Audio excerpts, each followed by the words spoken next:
Hello and welcome back inside the Park for May for podcast number 883. This is Todd. No, Todd, not now. AKA Negative Camber. You know why I've asked you here. You must convince the villagers that I'm harmless. That's exactly what I need you to do. Tonight, for your kind consideration, we are going to cover Formula One news and some other things. We always do. We cover other things, you know, if I may. I mean, it is Grace. She just got back from Austin in the MotoGP race, which was an epic race. So, of course, at some point we'll talk about it. So, but beyond that, we do have to introduce our co-host. You know who it is. She just flew in from Austin, landed in D.C., made it to her house. Her cats have been, motherless for 6 days. They were on her like Velcro. She's pulled the cats off of her and made it to her desk to do this podcast, and it's pretty amazing. It's the lovely, the redoubtable Grace. How you doing? I'm doing pretty good, Todd. I always joke that cats are like toddlers. Like, you walk in the door and at first like, are you touching me? You abandoned me.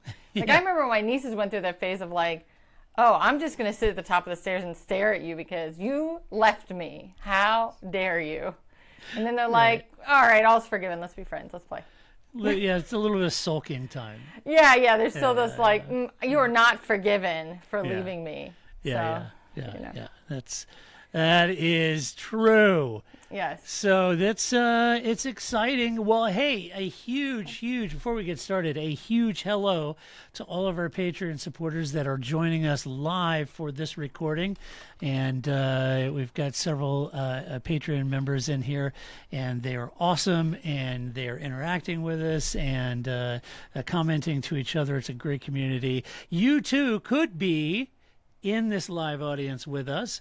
If you support us on Patreon, you can do that at our website, theparkformay.com, and join our Patreon supporter club. And you can join this audience live along with Dave and Ian and Melton and Fabio and Steven and everybody else in here. And you can chat away.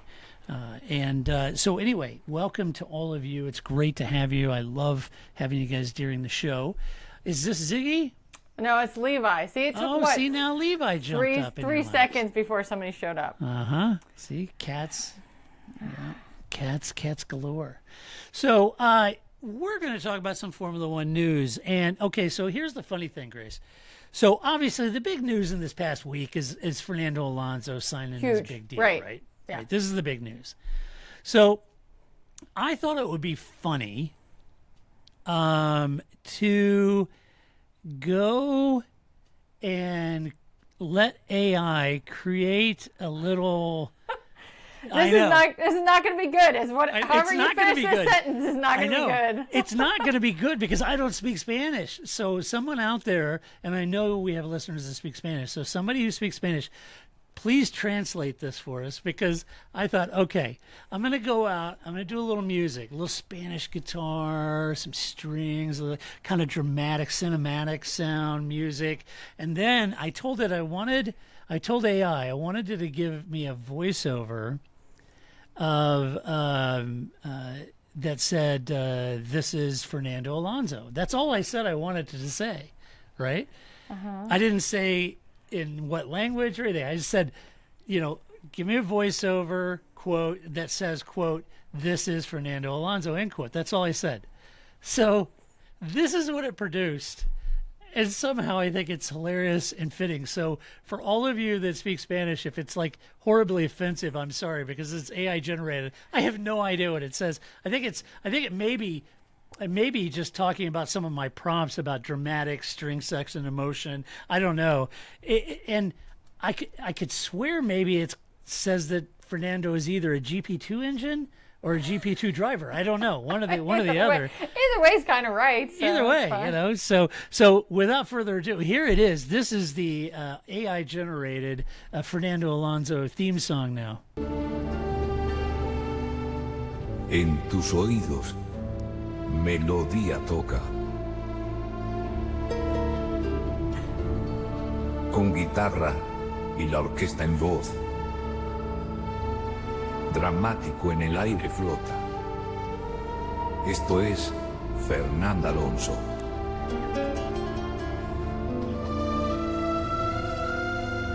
Las cuerdas vibran. Emociones brotan. So that's it. It created this whole voiceover in Spanish. I didn't ask for it in Spanish.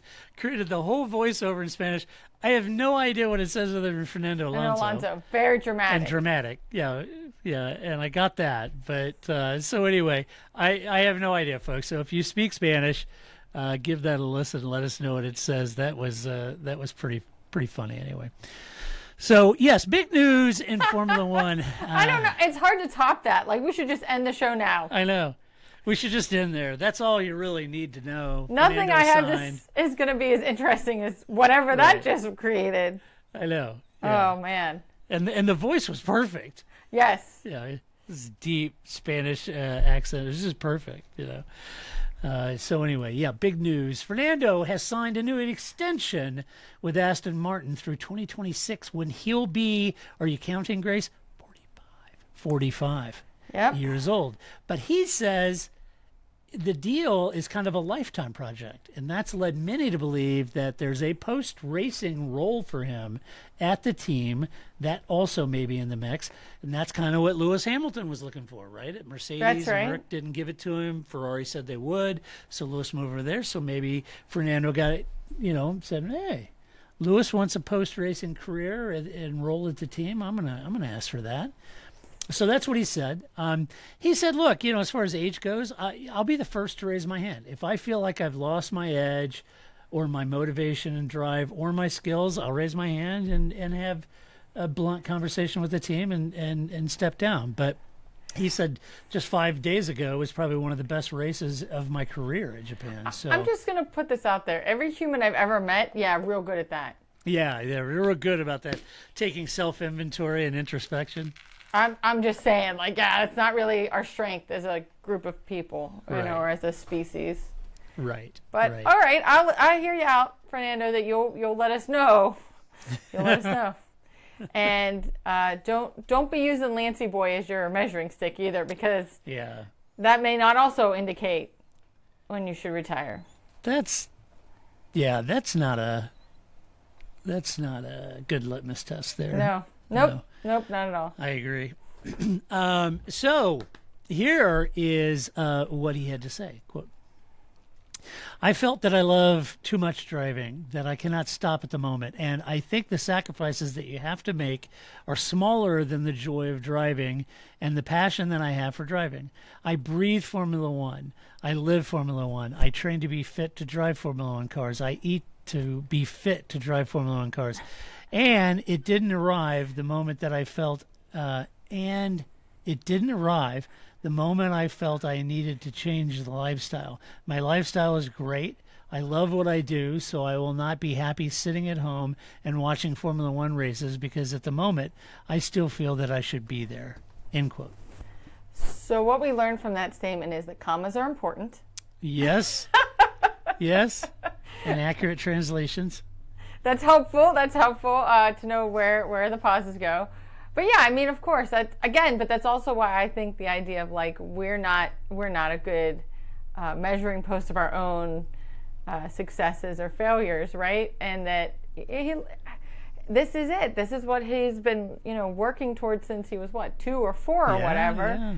And I think it's going to be real hard to be the person that says, maybe not. But I mean, I don't think he's there yet.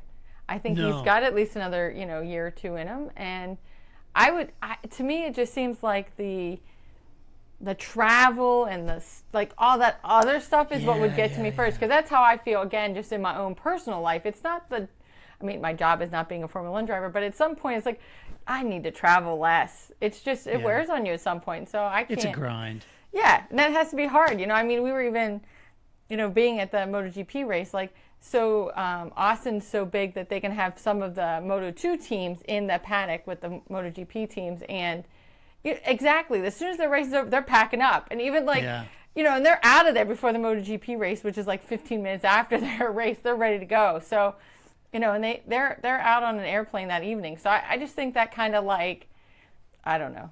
Although you do get in a routine, I guess, too. But it just seems that's what would get me before I think my skills would diminish.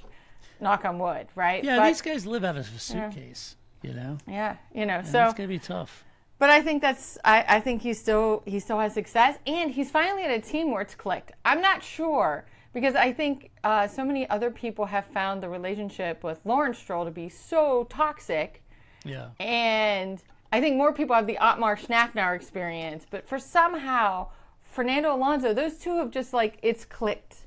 Yeah, and so you keep riding this for a couple more years, for as long as you can, and then keep working with the team. I think he would be great as a David Coulthard or somebody that works with the team, works with the drivers, continues to make them successful. Maybe he can help Lance be more successful on the track. So I think this is a good place for him. I guess it's not really surprising that he re-signed. We were just all waiting for it.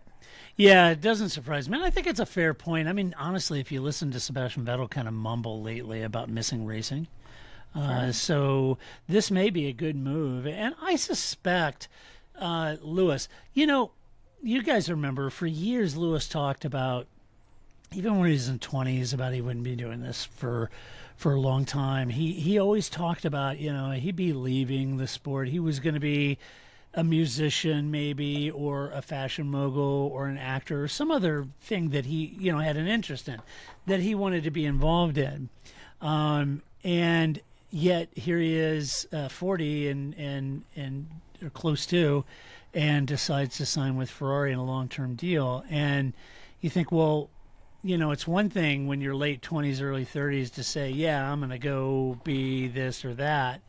But I think even in Lewis's case, whatever programs or organizations that he has and causes he wants to champion, I think he feels that he can do that better when he's associated with Formula One than not.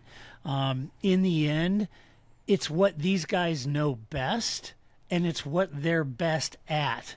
For Lewis to say, okay, I'm going to go be a musician, right? Well, you didn't spend your whole life honing those chops, and that's not easy, to do. So I think in a long, as they get older, they're like, this is what I do, and this is my job, and this is my industry, and it's what I excel at, and it's what I'm going to stay in. So I could see that. And I think, they've all been doing it since such a young age. Right. That to not be doing it is got to be a big void in their life. It's all they've ever known. Right. And it's such a dedication. Even if you dreamed since you were 2 to be a teacher, your parents weren't living out of a van with you so you could race, right? I just think that level of it's everything your family has poured into, has been supporting your career, I can't imagine. It's hard enough, moving and leaving friends, or moving away from family, whatever. For us regular people, I think athletes for sure always have to struggle with this. I've been at the peak of this, right? I think that's the other thing they have to get over. They do so well in the coming up stages, and then the first time they don't win something is at the pro level, right?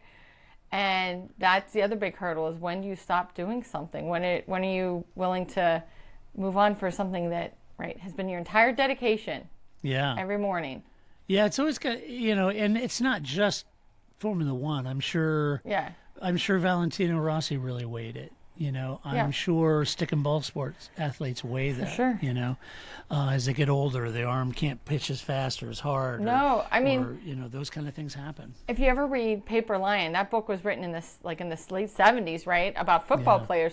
But so much of that, the humanness of it, is still very relevant. And he spends a whole chapter talking about, what careers do football players play after they're done being football players, and then a lot of them go into insurance because it kind of fits their thinking. It fit with their routine. But just that became part of it, is that as players retired, that they sort of mentored other retiring players, because it's such a struggle to figure out, because football is that same way. This is something you've dedicated your entire life with since you were playing pee-wees at 4, and now you're 25, 30, and you're your body's crushed and you can't do it anymore. So I can't imagine. But I think that he isn't, unlike Valentino Rossi, he isn't on his downswing yet. It seems to be working, and the team is competitive, and they're happy with him, and he's happy with them. Somehow the magic finally happened at his last team. So You keep riding that, Alonso. Right. Well, I'll tell you what it does do. It takes Fernando off the list, right, for Red Bull, Mercedes, Audi, anyone else who thought they might like to have a conversation with him. They might have liked having that conversation. Nobody else should sign him. I just don't see how any other team that was really going to work.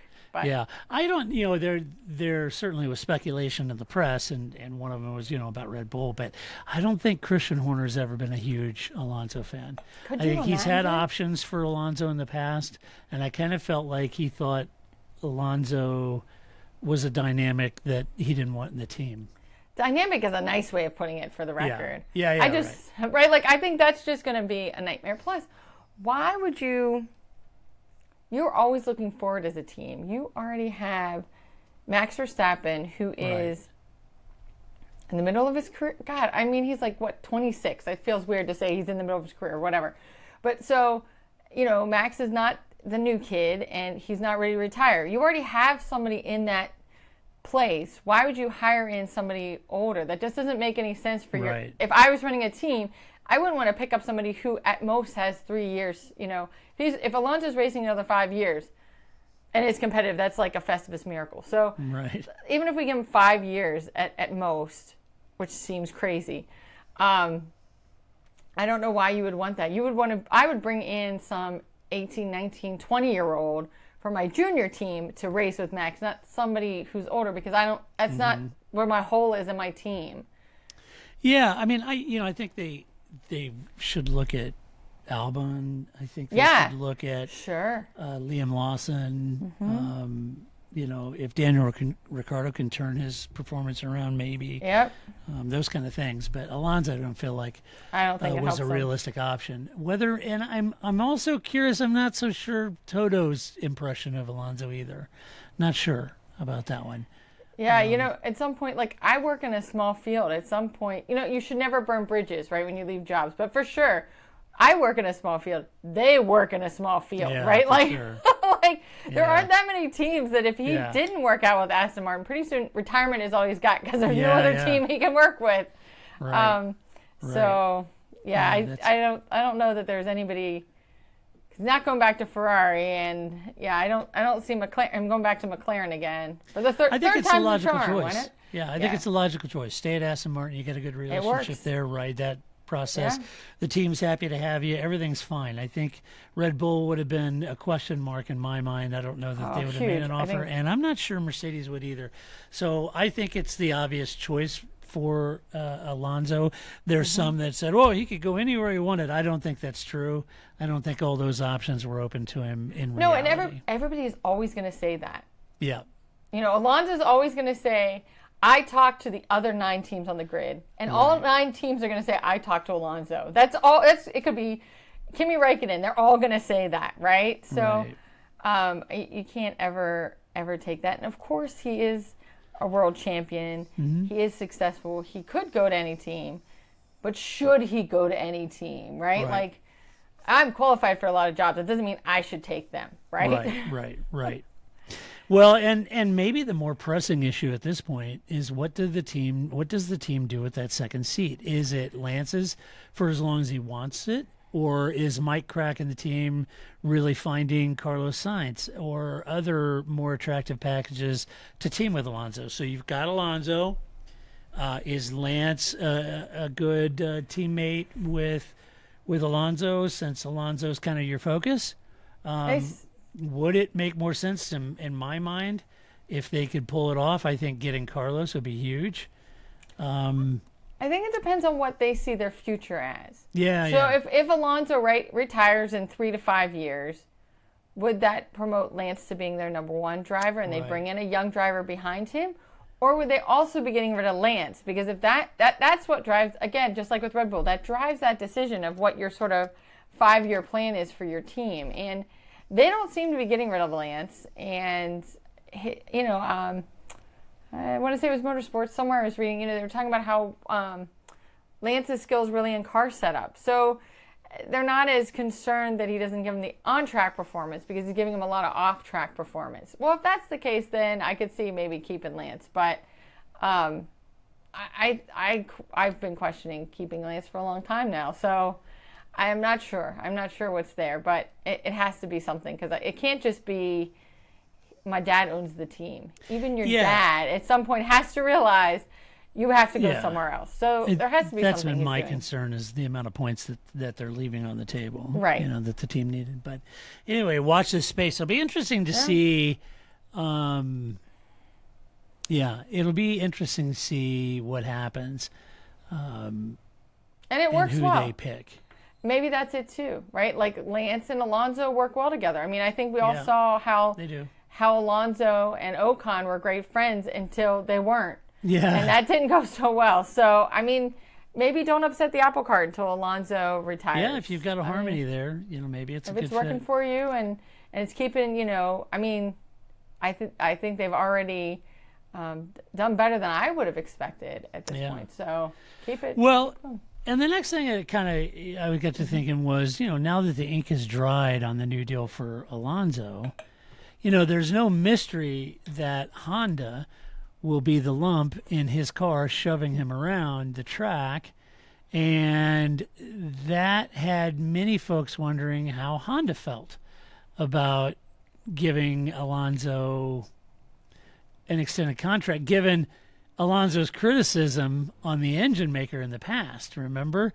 So back when McLaren were struggling with Honda, Alonso came on the radio during a moment of peak frustration and called the Honda engine a GP2 engine. That did not go down well with Honda at all, as you can imagine. And also, can I blow my own horn? I don't do it enough. I'm gonna this time. I said at the time when all this was going on, you said, we talked about it at the time. Said, you know what? I think Honda should leave and go to Red Bull because I think Red Bull could pull that relationship off where McLaren isn't pulling it off. And I think they can do it. And they did, right? So I think it's, that was my crystal ball moment. Yeah. And we talked about that. So having said that, Yeah. because at the time Red Bull had torched their relationship with Cyril and Renault, right?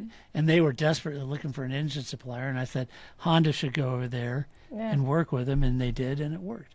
Anyway, Honda's Koji Watanabe said this about Alonso, quote, "When I worked with him from 2015 to 2017, it was a very difficult situation for both Honda and the team. It was a particularly frustrating period in our history, and there were times when our relationship was strained. But I think we've become stronger because we overcame that frustration. But I think we have become..." Oh, I read that. "Alonso has also been very active since then. I'm glad that we can overcome that painful experience together and fight together for victory once again. I hope that we can aim for the championship together and win together." End quote. A very taking the high road there on that. I mean, I don't think they're blind. So should Alonso, first of all, what we hear on the radio, you know, right, we all know that they've been back in the garage talking about these things, right? This is not the first time he's voiced concerns to people who be, you know, it's just the first time we heard him voicing it, right? So, and it's not like Honda was like, we provided you the world's most perfect engine, and I don't know what the heck happened. They're well aware that those weren't good years for them either. Yeah. And so I know we've made it, 25 minutes before I mentioned MotoGP, but I think that this story to me is very similar, but handled differently with Marc Marquez and his relationship with Honda, right? Whereas that bike is trash. Right. And Mark is, even this weekend, was still very much like, yeah, I had to leave that bike. They were trash, but they were my entire life and I want to come back. And I just can't spend the years of my life because my career is short waiting for them to not be trash anymore. And so I'm going to go ride for Ducati for a year and hope they get it together. And so Alonso could have said something more like that. Again, it's an engine. It's not the team. It's not who he's raced with. You know, it's not like Lewis Hamilton and McLaren or something like that. So, but the idea is that Alonso could have come out and said something more like, they're trash and I'm tired of it. And instead he said GP2 engine. But I guess what I'm trying to say is it's not like Honda said to Marc Marquez, we gave you a great bike. Why can't you ride it? They're aware that they're not giving him a good bike. And Honda is aware that they had engine problems. It wasn't just Alonso. And we all know, and they know, that if Alonso can make that car and that engine and that package get to 7th, us mere mortals in Formula One are lucky if we can get it to like 15. So it's really meaningful. Maybe that isn't the best way to have been sharing that information, Fernando Alonso, but I'm sure he felt frustration because nobody was doing anything about it. So out it came. It's the, Rossi kicking Marquez. It was just frustration, and there's nothing left, and out it came. But the truth is still there. Yeah, right. Yeah, and, they got to do something. It was interesting because the article I read about it said that Aston Martin, before signing him, they actually went to Honda and said, hey, you guys have any issues with us extending this deal with Alonso? And Honda said, no, we don't. We're professionals. They have, and they've been doing, they're everywhere in motorsports, right? I just think that you wouldn't, just like Alonso as an individual wouldn't survive in a sport like this if he wasn't able to go, that was yesterday, I'm only as good as my race tomorrow. I'm only as good at this moment. I'm always thinking about, the present. If Alonso wasn't able to do that, he wouldn't be able to survive. Neither would any of these companies, right? They have to be able to say, that happened, we learned from it, we're moving forward. Right. Yeah, that's exactly right. Or no, they would never be able to survive in motorsports either. Yeah. Yeah, good point. So we got Alonso, long-term deal, Aston Martin, Honda's fine with it. Honda's coming on board, being engine supplier in 2026. Things looking up for Aston Martin, and I wish them the best. I think Lawrence is doing a great job bringing in, a serious engine manufacturer. You got serious talent, and Alonso is making the right moves. So good for Mike Crack and the whole team. I'm happy for that team and think they're doing great. So keep it up. This weekend, folks, marks the return of Formula One to the Chinese Grand Prix, and we have not been there since 2019 due to COVID. So this has been a 4-year hiatus, if you will, since we've been to this track. Not to worry, the track has been resurfaced, so hopefully the asphalt will be in good nick, and that'll be good. What's more troubling, though, for the teams anyway, is the lack of meaningful data from the circuit. These are new regulation cars, new asphalt. Most of all of the old data is out the window or irrelevant. They don't really have that to weigh on. And to add to that entire complex decision matrix on how to handle a race weekend, they have to pick this one as a sprint race weekend. And that means even less free practice to which to dial in their cars. So this could be a complete crapshoot for the teams on how to set it up. And it was interesting because they asked Max for, I think it had Tip Autosport, but they asked Max Verstappen his thoughts on this being a sprint race this weekend. And he said it's not great to do that because when you've been away from the track for quite a while, I think you never know what you're going to experience. So it would have been better to have a normal race weekend there. On the other hand, it probably spices things up a bit more, and that's maybe what they want, what they like to see. But purely from a driving and performance perspective of the sport, I think it's not the smartest thing to do. We'll see when we get there, end quote. He's not wrong. No, I think that's exactly why they're doing it. Yeah, me too. I mean, agree with you. I don't think that's a Delphic Oracle kind of material there. Of course, you're like, what's going to mess it up? That isn't something we have to do crazy. That's something that already exists, right? Like, let's have a sprint race. You've been there 4 years. Let's not have any practice. Yeah, and that's what I put in my notes. I said this reminds me. You remember years ago, and some of you longtime listeners and longtime F1 fans will remember. Remember they came out with Pirelli HD tires. And then there was the first year, and there was some criticism. Well, they're kind of conservative on their compounds. And then the next year or year after, Pirelli tried to get really cute on how they did the construction of those tires with very narrow windows, and they tried to outthink the teams in getting the cars, and then they had that big blowout at the British Grand Prix, 3 cars having tires delaminate, and all of that stuff happened. They were trying to get to, in my impression at the time, when we reviewed that, I said they were trying to get too involved in the sport as an impact element or a construct of the sport. And I didn't like it at that point in time. And so that's what it reminded me of when they did that. And that only really ended in tears, which leads me to say that in my mind, F1 needs to stop the chutes and ladders antics and realize that the teams spend millions to race at perfection. So throwing random curveballs at them to try to, quote, spice things up is little more than a construct on the sport. I mean, if we're going to do that, why not sprinklers or caltrops or random oil slick buttons or an ejection seat? I mean, let's just, let's go race. And the other side of that, if something goes very odd with this weekend where they didn't get any running, nobody knows what's going on, everybody's all over the place, it's a weird result and a weird race, well, that doesn't help the Chinese Grand Prix brand either, right? So I hope I'm wrong. I'm optimistic.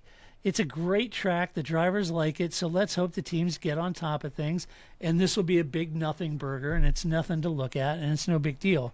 But we'll have to wait and see, but I do think it's odd timing to do a sprint race. I think, yes, from our perspective and from a driver's perspective, perhaps. But, yeah, I can totally see why.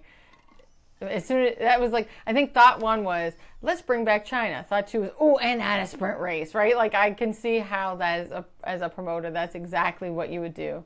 And anything you can do to kind of keep it spicy. I'm going to add impact element. I'm going to start using that at work. Oh, come on. This is just an impact element. It's an impact element. That's great. Little impact elements to the meeting. It keeps it spicy for everybody. Yeah, it's an impact element. But, yeah, I when I saw that quote from Max Verstappen, I'm like, yeah, that's exactly it, right? Yeah. It's not a great idea, but a great idea. Right. Depending on the context you view it as. Yeah, right. It's a parallax. Yeah. Correct. And so, and Max is very, like, straightforward, dry. Yeah, from my perspective, it's stupid. But from your perspective, yeah, I can see why it's a good idea.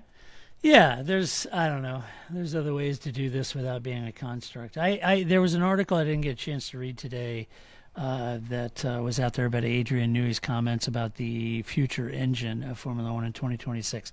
I haven't read that article yet, but I'm dying to read that and get what his thoughts were. GP2 engines for everybody. GP2 engine. Yeah. I thought what's so weird is I thought I had that soundbite, and I was looking earlier today, and I just could not find it. All I could find is Alonso laughing. So... that's a great one, too. That's all right. Let's see. What else? What else is in the news? Well, Haas F1 in the news this week. When Gunther Steiner left, Gunther is like Madonna. He's reached that. You don't even need the Steiner. You just say Gunther. He's on a one-name basis at this point. So when Gunther left, it was said in the press and sort of intimated by him that Gene Haas didn't want to spend money on a team until he saw progress. Now, at the time, I commented on that, suggesting that that's not exactly how F1 works these days. But the notion still seems to be somewhat true. Maybe not as cut as dried as Gunther and the press made it sound, but it does seem to be somewhat true, according to the new boss, Komatsu, who said this, quote, I got appointed officially on 10th of January, right? Gene's message from day one was absolutely clear. He said he's got money, he is ready to invest it, but we've got to show him we can use the money responsibly, efficiently. He doesn't want to see the waste. There's a reason he's a billionaire, right? He doesn't like to waste money, right? So when I looked at it, then there are so many areas we can improve. So that's why I wasn't too worried about his initial message. Come on, you guys need to show me you're using my money responsibly, then get to a certain position, and then I think about the investment. But I know for a fact that he'll really invest when we get to that stage, and already he's commissioned a new motorhome for next year, which is not a small investment, so we're doing that. End quote. I just think that, my armchair quarterbacking here, Komatsu is a lot easier of a personality to deal with than Gunther Steiner. I agree. They could do exactly the same thing. Yeah. And, right? Like, I don't know. I don't know that I have more to say than that. But I just... Ian says, Gunther, weird GTFO. I know, right? Like, I just think that, right? What are you going to do? And that Gunther, it seems, I guess, most of the insight I have also is from Drive to Survive for the last couple of years. But, like, there's always this, like, no, Gene, you have to spend money to make money. And Komatsu just is like, all right, this is what we have. This is what we'll work on. And we'll just keep going forward with that. And he'll give us more money when we're ready for more money. Yeah. So it's just a different perspective. It is. Okay, so look, I'm going to try to, I want to be fair about it. Fair enough. Gene, let's just be very candid. Gene's a smart guy. He's nobody's idiot. He is a billionaire, multimillionaire, whatever. He's a smart guy. No one wants to throw good money away. But now in hearing Komatsu talk about this, I think for me it all comes down to what are Gene's KPIs, right? What's his key performance index or indicators? What my point, and what I mean by that, if you're not familiar with KPIs and in the business world or whatever, is those are the milestones he's marking. So what are those milestones or the KPIs he's using to determine his investment level and the timing of those investments? Is going from last place to 15th, if they finish in 15th, does he start chucking money in it? Is that worth the investment? What about 18th? Is it just going up a couple spots? Is that progress? Does he start chucking money in it? Or is he sitting here thinking, well, when you're 10th in the championship, then I'll invest? Well, that's a whole different level, right? Trying to get from last on the grid to 10th, that's a big, big ask. And right? so I think that Gunther tried to argue that Gene's goals were out of line. Right? Yeah. You're asking me to get this team to 5th. We will never be 5th. So stop asking me to make this team 5th. We'll never be there, right? Right. And of course, Gene would say, that's your job. You make us 5th, right? I'm making that up. I don't know what number it is. But that seems to be the message you got from Steiner, right? Right. That, he's putting an impossible, KPI monkey around my neck, and we're never going to get there. And that just seems to not be Komatsu's, at least his public approach doesn't seem to be as abrasive about what Gene wants or doesn't want. But I also think that Gene has to have watched the sport. He has to be aware how Formula One works, right? Yeah, he's not an idiot. I mean, he's a smart guy. I guess. I mean, I don't know that just because he has money that makes him smart. I don't know. But I just don't think that I am a casual fan who's been watching for 25 years, and I could tell you that you're never going to be 10th, Haas. I'm not an insider. I'm not living in that sport. I'm not Toto Wolff, whatever. But you're not going to make that. Not without the right investment, the right facilities, build your chassis without. Look at Aston Martin, right? Yeah. Look at the difference between what Lawrence has poured into that program versus what Gene has. Right. So that's the thing. It's like, well, why can't you be like Aston Martin? Well, why can't you give me money like Aston Martin, right? So yeah, right. What I can't believe is that whether or not Gene is smart or not, I can't believe that he's looking at Formula One and expecting it to be the same turnaround as NASCAR is. I agree, Grace, and that's why I'm saying. That's just dumb, and I can't believe that he's that dumb because all I do is watch the sport, and I'm like, that's dumb. Don't think that. That's why I think it's really important. I mean, I would love to know what the KPIs are. I mean, the other side of that is that it's one thing to come out and say that you'll invest when you can show you're using the money responsibly. Maybe the implication there is that Gunther wasn't, right? Okay, whether he was or wasn't, it's neither here nor there for me. But what are the KPIs that you've established for Komatsu? How much of that investment comes in at that time, and what is the timing of that? And what does that look like? And who architects the plan for the use of those resources, right? and how we're going to apply those resources. We're just going to pay off Delara and ask him to build a better chassis next year? Or we're going to build our own and build an autoclave and a wind tunnel and do all the stuff that Aston Martin's doing to win. And so I think that's the whole crux of this, is to right-size the expectation. To your point, you're never going to be 5th, 10th by just being frugal. And I also understand the concept of it's a balance of revenue versus expense. I get it. It's a business. And there's not a lot of folks that like to invest ahead of revenue. You know, there are times you do invest ahead of revenue for sure, and R&D and a lot of other elements of business that you do, but it needs to be justified. You need a business case review for doing so based upon the amount of prize money they're getting, the sponsorship money, how much cash out of Gene's pocket has to come out of this. Do I want to invest in that, invest ahead of revenue? I would tell you in Formula One, I don't know of a team that hasn't been in a position that's had to invest ahead of revenue. And that's what doesn't make sense to me, right? Because again, I assume you and I sitting here in Podland, if this makes sense to us, that if what you're saying makes sense to us, I don't know how Gene doesn't see that same message, right? Yeah. And that if that's what you want, you know, if you want a cat to be a dog, don't get a cat, get a dog. Stop trying to make your cat be a dog, right? If you want something, there's a way to even invest in some other sport and maybe get that. Buy a soccer team, buy a baseball team. Well, I don't know. But that's not how it works in Formula One. So you're always going to be disappointed if you're just trying to make your dog be a cat. You know what I mean? So, yeah. Ian... And I can't believe that's what he wants. Ian, one of the Patreon supporters, said he's halfway through Gunther's book, and he said that Gunther said that Gene has a 5-year plan. So that takes us through 2026. If that's true, Ian, then I don't know why you would have a 5-year plan unless you were trying to...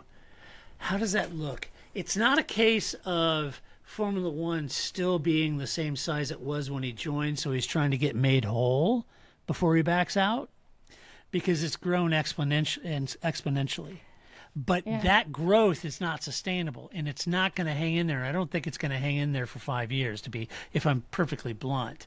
Yeah. So for me, it would make more sense for Gene to sell to Michael Andretti. If he's got a 5-year exit plan, then just do a 2-year and sell out to Andretti and let Andretti hit the ground running in 2026. I mean, make everybody mad while you're at it. That's great. I mean, what does it matter to Gene? He's going to take the payout. He makes the money. It was a good investment while he did it. It just makes sense to me. Why wait for 5 years and wait for the viewership numbers to drop, the overall prize money, the value of your assets start to get a little more realistic and come down a little bit? I don't know. Plus, Komatsu's been with the team since the beginning as well. So he it's not like they brought him in. He's not like an Otmar Schnafnauer that they brought in to run the team now. He's been there. He's been Gunther's number 2 all through this. So he's well aware of what's going on here as well. Yeah. And he could have also been like, fine, Gunther's going, I'm going, right? There has to be some reason, unless it's just boatloads of money, which doesn't seem likely, that he's also willing to stay. Yeah, you're right. He's been there for a long time. I mean, he knows exactly what he's getting into. He's been in the back putting cheese in the mouse traps. I mean, he knows where they're at. He knows what's going on. Yes. I agree. Because that's one of my favorite screen captures. I think it's the first season of Drive to Survive, where it's, Steiner telling Komatsu, like, I make the decisions at this team, and what I say goes, and this is not a democracy, and I won't make a vote. And you see Komatsu just like, I guess. Which is really the expression he has through the whole thing, is like, okay, sure. Like, he's just like, all right, I guess that's what we're doing now, Is that how this goes? Or, yeah, okay. I guess, okay. So, I don't know. But I just think that, to me, is also telling that there is some understanding here, because that he could have also walked. Because, I mean, Komatsu, even being low at the bottom of the barrel in Formula One, is worth a lot in other people's barrels, I guess, is what I'm trying to say, right? Like, he knows stuff. He's in Formula One. He knows stuff. He's gained stuff from being in Formula One. He could easily go to somewhere else if he wanted to, or to another team and be successful. Right. So the fact that he's staying with the ship also must be meaningful as well. There it is, the Steiner boat. The Steiner boat. Sorry. For those Captain listening, I boat. showed a picture of Gunther and his boat on the Yeah. YouTube, so you have to go to YouTube and watch it. Yeah. Well, time will tell. Who knows? Who knows? All right, well, let's do some Alvin's Cats. I mean, it seems apropos.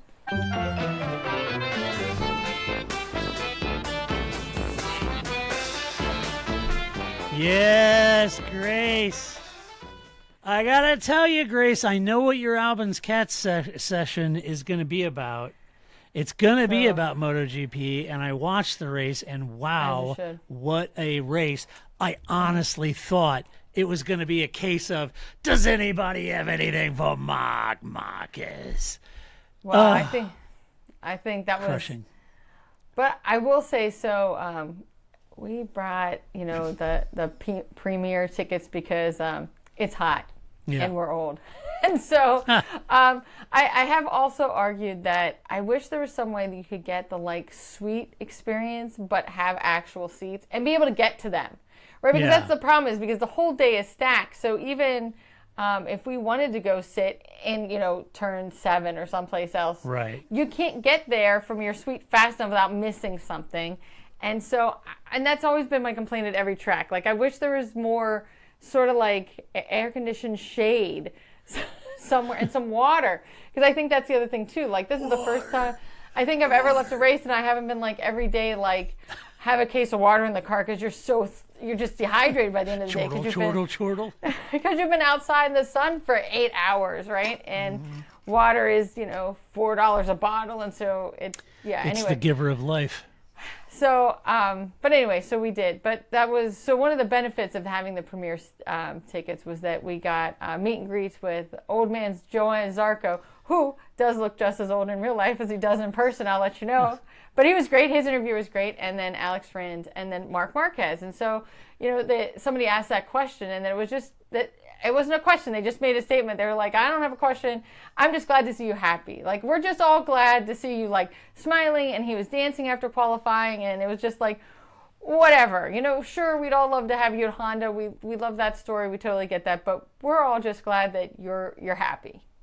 And that you're smiling again, and you just don't seem terribly miserable. And that was true. Even after he crashed, he's still taking it as, we're figuring it out, right? They had a brake learning problem things. or something, I guess. Yeah. Yeah. And he's still at the it's a new project. We're still working things out. It's okay. We'll learn from that. Now, come race 19, it may be a whole different story. But right now, at race number 3, he's still in a space of we're still working on it.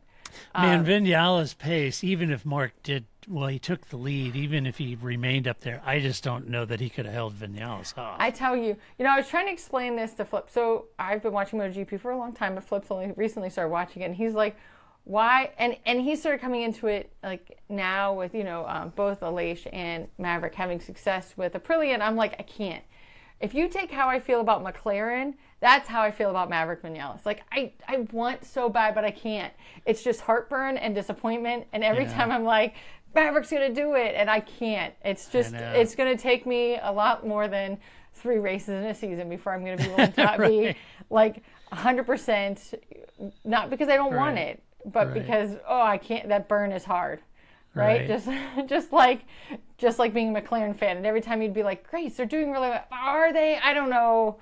Come back in 12 more races and we'll talk about their success. It's just a hard pill to swallow when you've had that kind of up and down roller coaster with a team or a rider. But so, absolutely. It was a great race. And I thought all 3 races were great. My boy, David Alonso, because I am also pro anybody named Alonso, also won his race. So I think it was cool. It was a cool experience as always. And let's see. So I had a couple stories. I was trying to think of what are some stories I could share that aren't just your mainstay stories of MotoGP, because you all have eyes and you watch that. But it's a good race. Go back and watch it. And so first I was thinking, I had mentioned the birds in Australia.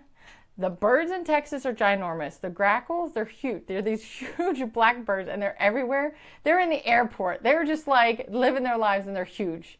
And it was just like they were not as brave as the birds in Australia, but they were pretty big risk takers as well, and were loud and everywhere. So I just wanted to note that as well. I had posted a picture. There was like, one of those like autograph places where they sell like autograph, like the one I have in Volanta, right? Those places that sell those. And so I had taken a picture of, because when we came in around the corner, we saw it was a Aston, race suit. And I was like, oh, maybe it's Alonso. No, it's Lancey. And so we sent Todd a picture of me like, and we posted on Facebook like, oh, it's Lancey. Like, I know what Todd's getting for Christmas, the Lancey suit. Yeah. But so they were also selling, like knee sliders and stuff. And so then I noticed that they had Ben Spies bobbleheads. Now, Ben Spies hasn't raced for like, 10 forever. years. Yeah, I was going to say 10 years or more. So I'm talking to this guy and I'm like, how much are the Ben Spies bobblehead? And he's like, $20. I'm like, sold. So now I too own my very own Ben Spies bobblehead. Awesome. Because first of all, I'm like, he had like 10 of them. Like, it has to cost him more to ship these bobbleheads from race to race than $20 a bobblehead. Yeah. I was like, I can't believe you still have these. I can't believe you're carrying them around. That's hilarious. But we also joked that when Flip was going to propose to me, right? He knew this was happening, right? I didn't want anything public, right? I'm like, it could be a public-ish place. Like, if we're at the park, that's fine, but I really don't want no jumbotrons, no restaurants, no I don't, that's not my style. I don't want that. And I said, because if you do it on jumbotron, I'm saying no, and I'm walking away. I'm telling you, don't do it. Like, I've made this clear. That's not who I am. So, oh, hi, Levi. So anyway, so he had told me that our hard drives had all failed on the computers. And so when the guy came, he had to sign for it. But he was signing for my ring. I thought he was signing for the hard drives.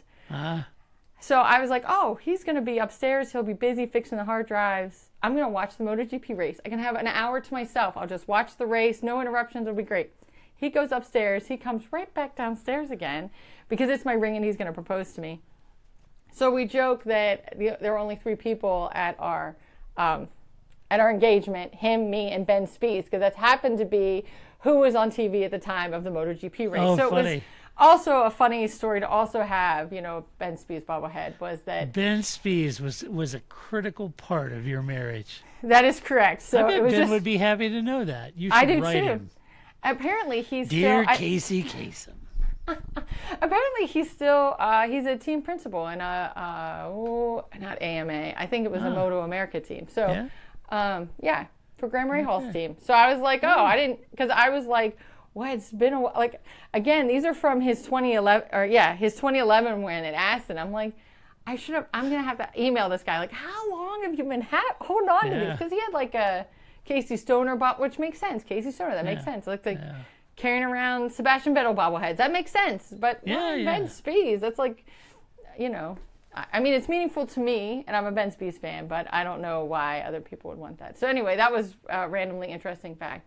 It's like having a whole bunch of Robert Kubica bobblehead, though. Yeah, exactly. Yeah. I was like Esteban Ocon. Like, there's some sort of like I like good Robert, talent. but it's. But why do you have those? Why do you have 10 Robert Kubica bobblehead dolls in 2024? Correct. Why do you still have those? Yeah. And so when he was like $20, I was like, well, you can't pass that up. I thought he was going to say a lot more for some reason. Right. I will also put out there that if you have the MotoGP, so they do a hero walk. All right, Levi, you're going to have to hop down. Hold on a second. All right. They do a hero walk, right, where they make a U, and they bring the riders around, they sign autographs. They do that in Formula 1. They do it in lots of other sports, right? And they do a little interview with Jack Appleyard while they're there. And so if you watch the MotoGP riders on Sunday, Flip and I on Saturday had wore, the Napoleon Dynamite Vote for Pedro shirts for Pedro Acosta, because that was like a funny overlap for like 4 people that are either of the age to remember Napoleon Dynamite as a movie and get the Pedro Acosta reference. And so he comes out to sign. He walked right past us. Like, he didn't sign anybody near us. So then I just kept holding up the shirt. And so, because we weren't on Saturday, the walk was on Sunday. So I brought it with me for him to sign it. So all you can see in the background is me holding up the shirt through the whole thing. So we posted on Facebook. It's now my, my background on everything. So it was pretty funny that, like, well, maybe he didn't sign it, but everybody now is seeing that I was there. Yeah, I posted it too. Yeah, Pedro offers you his protection. That's right, exactly. But we got so many. I mean, we had rider gear all weekend, but we got a lot of compliments for that. Awesome. We did see a couple other people while walking around on Friday wearing Vote for Pedro shirts too. But it was awesome. like, that's right. Do the chickens have large talons? Tina, come eat your breakfast. I mean, it was just like, it was great. So bring back Napoleon Dynamite and vote for Pedro Acosta. So cool. It'll take some time. I'll get that signature, but. Yeah, it was a good time. Cool. I recommend it. And go to MotoGP. If you were even thinking about it, go now while there's no traffic, because there's literally no traffic. It was weird. Yeah, that is weird. That's awesome. Yeah. So, because Formula One is their biggest event, so don't go to the Formula One race. Go to the MotoGP race. It was a great race. It really was. And go well now before it becomes popular, as it should have been for 10 years now. But yeah. It'll be hard to get anything. Let's see. We ready for some no shit headlines? First one up: billionaire F1 star to inherit stunning £160 million super yacht with movie theater and spa. Any idea who we're talking about? Billionaire F1 star to inherit. Nico Rosberg? Lance Stroll. Oh, like what? What? I read that. I was like, what? Okay, wait a minute. So his dad's a billionaire. I don't know that Lance is. And an F1 star, that's taking creative liberties, is it not? He's an F1 driver. From Lawrence. That's not inheriting. Was he going to off his dad? That's what I think. I think of inheritance as, like, somebody died, they gave you a yacht. That's why that's not who came. I'm like, Lawrence could live to be 180. That yacht could be, toast by then. You know what that is? Like, I know in my family, like when I turned 16, I got my mom's beater car and she got a new car. That's what this sounds like. This could be Lawrence's beater yacht. Right. This could be the little boat. I got a Camry. That's what I got when I turned 16. Yeah. Lance gets, 160 million pound, super yacht with a movie theater and a spa.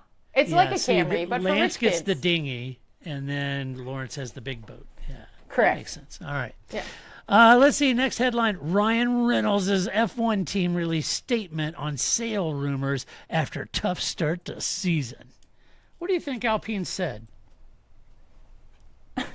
They said, hell no, the team's not for sale under any circumstances. That's what they said. Hey, and kudos to Wrexham for advancing back-to-back. I asked Paul, I said, that seems normal? Rare or uncommon? He goes, it's almost unheard of to advance, twice, and now they're in League One or whatever they call it. So, way to go, Ryan. Ryan, I know you may not have watched this sport, unlike I assume that Gene has, but maybe you should have watched this sport. And we could have told you where to put that money. Yeah, not Renault. And really, any other of the 9 teams on the grid would have been a good shot. Yep. That's the last place. Just I put any of saying. my money.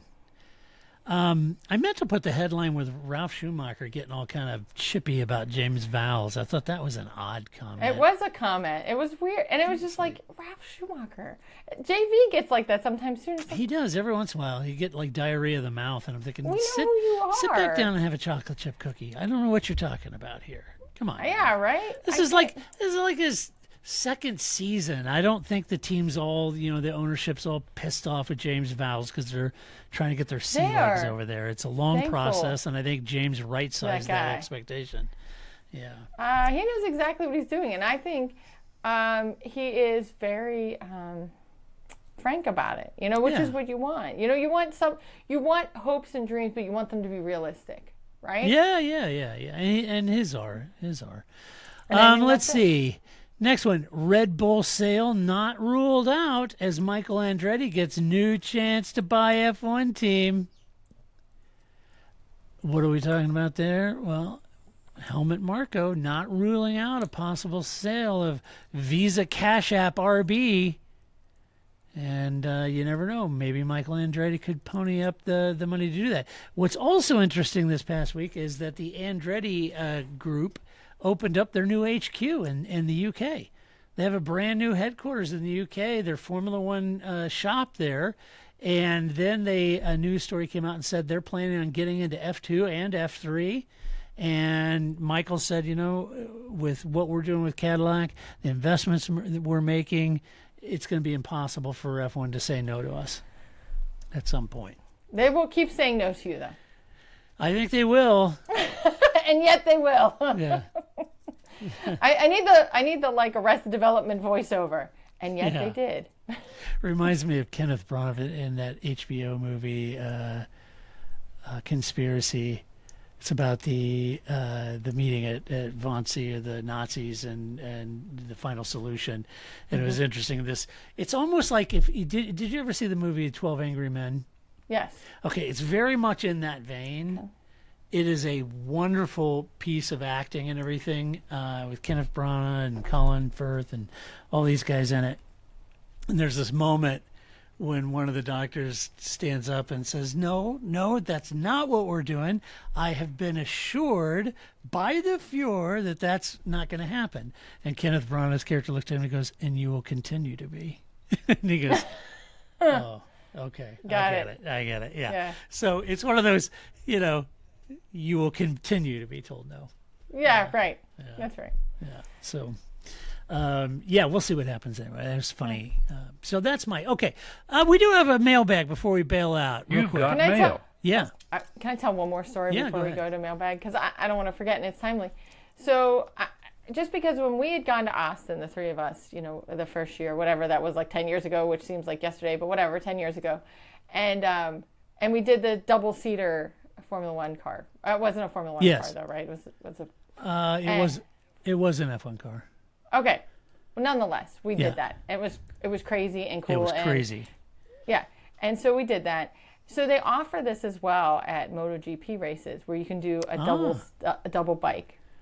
This sounds nuts. Like I'm already it does sound nuts. A car was nuts. And I can't imagine doing that on a bike, which seems very nuts. Yeah. And then the guy, our paddock tour guide, was telling us that the person who rode the bike, who, the Mario Andretti, who does it a lot. We didn't ride with Mario Andretti. But anyway, is Randy Mamola.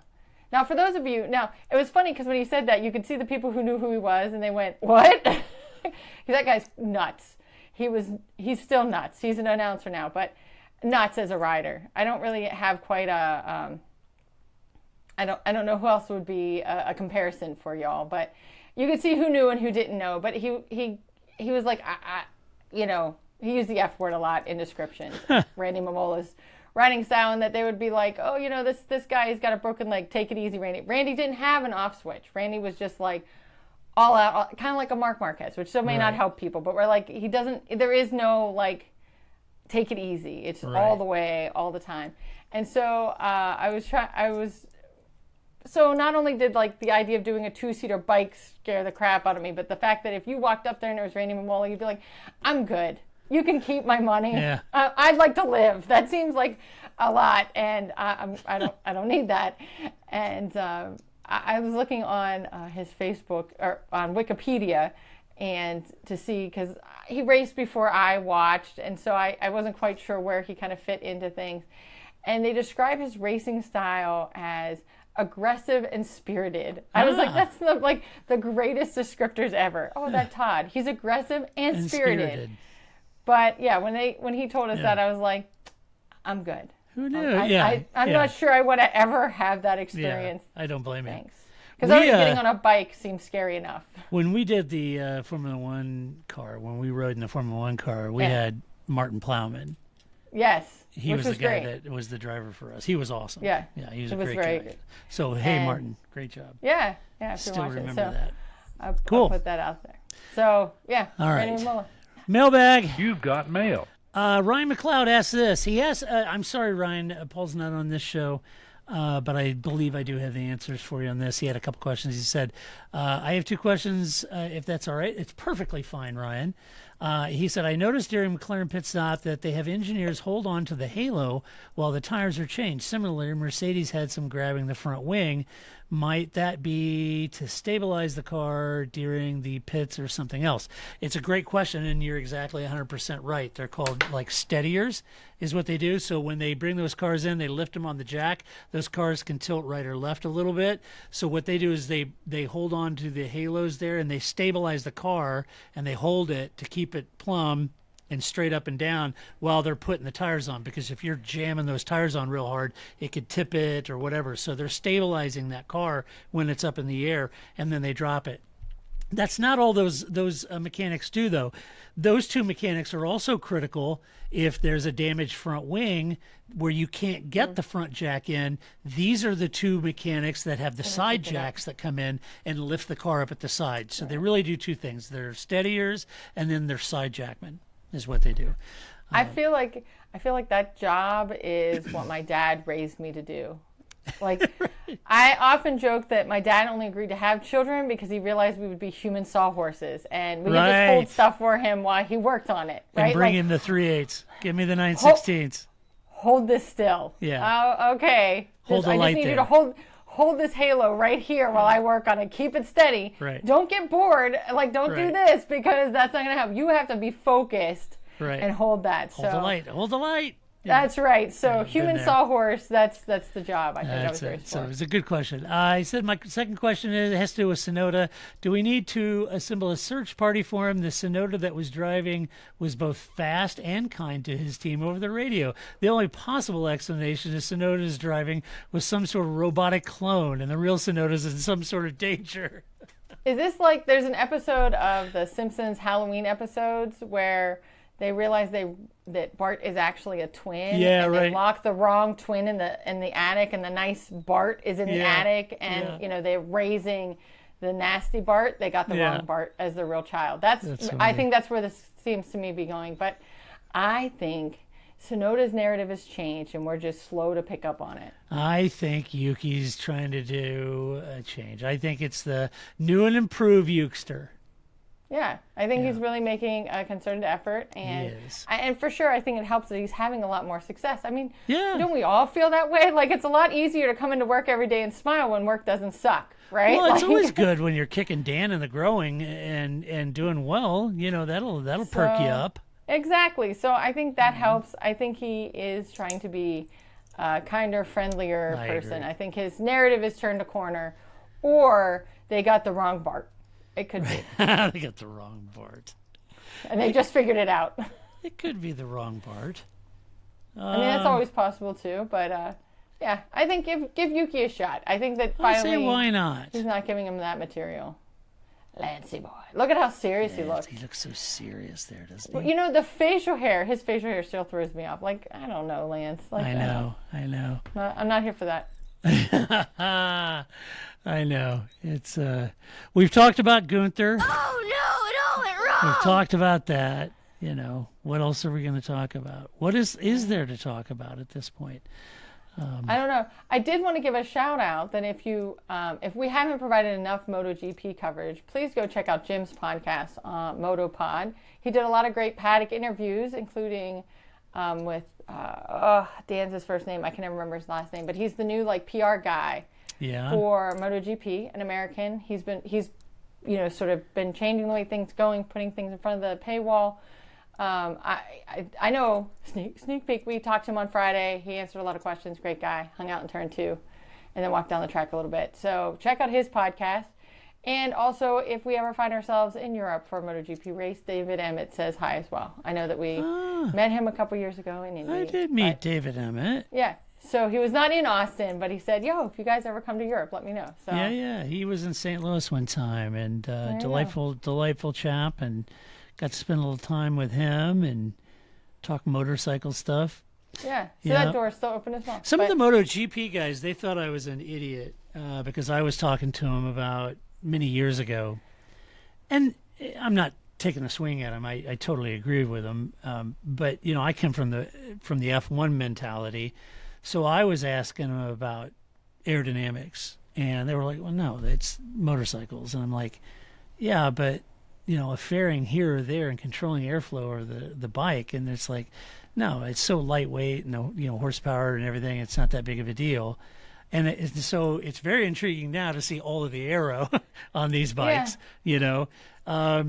And I said weight is the killer. So if you get two drivers, one's 175 pounds and the other's 173, and the other one that's 175 has, all kinds of metal work in his legs and arms, and he's heavier and, he's a little less agile, does that have an impact on a driver's shelf life, because weight is the killer, right? And they thought I was an idiot. But, I think in F1 terms where they're trying to remove infinitesimal amounts of weight, it was interesting because we were talking to Jim about that. And, and his point was kind of it depends on what you want MotoGP to be, right? If you want MotoGP, like Formula One, to be the pinnacle, then aero makes sense, right? Because that's what makes it a pinnacle. It's not trying to be stock. It's not trying to be something that you're going to ride. Right. That superbike that already exists. It's its own thing. It's supposed to be the pinnacle. And if it's a pinnacle, then that makes sense that there's aero. But much like Formula One, nobody really wants that because it's just going to make dirty air. It's just going to screw up passing. And it's just going to us old schoolers are just like, oh, God. Well, that's easy. Then they just need to come up with DRS and HD tires. Woo! Right. And I think, unlike Formula One, you're also making the bikes look ugly. I don't know that aero as much makes the cars look ugly in the same way that, we were joking that the Ducatis all look like little shrimp tails now, right? And then you have, the big mustache on the front of the Aprilia. It really changes the look of the bikes in a way it doesn't on a car. So I think that, and somebody asked Marc Marquez about that, and he was sort of like, again, paraphrasing, I don't really like it, but it's where we're going now. Yeah. Yep. I think it is. All right. Well, that does it for this episode, folks. Huge thank you to all of our Patreon supporters. Been great chatting with all of you. And if you like this podcast, go over to your favorite podcast player. Give us a good rating over there. You can share your opinion. Just do it at theparkforme.com and do it with decorum and civility as always. A huge, huge thank you to all of our Patreon supporters because we could not and would not do this podcast without you. You can watch us over on YouTube. Hit the like, subscribe, and the bell icon over on YouTube. And that way you'll be notified when there's new episodes over there. I also chuck the audio recordings of the podcast up over there. Also, you can go to our website, listen to the podcast because I have a Spreaker player embedded in the content, so you can do that there. All kinds of places you can watch or listen. So a huge thank you. And until next week when we come back to do this all over again in the Chinese Grand Prix with hopefully Paul in tow. He has a busy weekend coming up, so we'll see what happens. But until that time, this is Todd, a.k.a. Negative Camera, saying so long, Grace. See you in a couple weeks. That's it, man. Game over, man. It's game over.